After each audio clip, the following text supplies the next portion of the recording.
আসসালামু আলাইকুম। গ্রামের বাড়ির সুন্নতে খাতনার অনুষ্ঠানের চিত্র ধরে তুললাম। অনুষ্ঠানটিতে অনেক লোকের আয়োজন ছিল। পরিচালক এত সুন্দর করে ম্যানেজমেন্টের আয়োজন করেছেন যা বলাই বাহুল্য। যদিও এটা গ্রামের অনুষ্ঠান, তারপরেও আমার কাছে অনেক সুন্দর লেগেছে। কোথাও কোনো জায়গায় এক ফোঁটা কোনো ভুল নেই, যেন পুঙ্খানুপুঙ্খানুভাবে সব কিছু বুঝিয়ে দেওয়া হয়েছে 2-3 দিন আগে যারা এর তদারকি করবেন।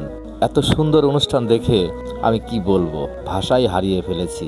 অনেকেই আমাদের খোঁচা মেরে কথা বলে আমরা নাকি গ্রামে বসবাস করি, আমরা কোনো কিছু জানি না, কোনো কিছুর মডেলিং বুঝি না। এটা ভাই ভুল ধারণা। আপনি যদি জেনুইন কোনো কিছু পেতে চান তাহলে অবশ্যই আপনাকে গ্রামে আসতে হবে। কেউ যদি এই বিষয়ে আমার সাথে চ্যালেঞ্জ করতে চান, আমি চ্যালেঞ্জে একমত। গ্রামে আপনি যা পাবেন সেটা 100 খাঁটি, এতে কোনো ভুল নেই। দেখেন এত মানুষের ভিড়, কারো সাথে কারো গাও লাগছে না, এটাই প্রমাণ করে দিলাম। আবারও লিজেন্ডরা অবশ্যই বুঝতে পেরেছেন অনুষ্ঠানটি সুন্দর হয়েছে।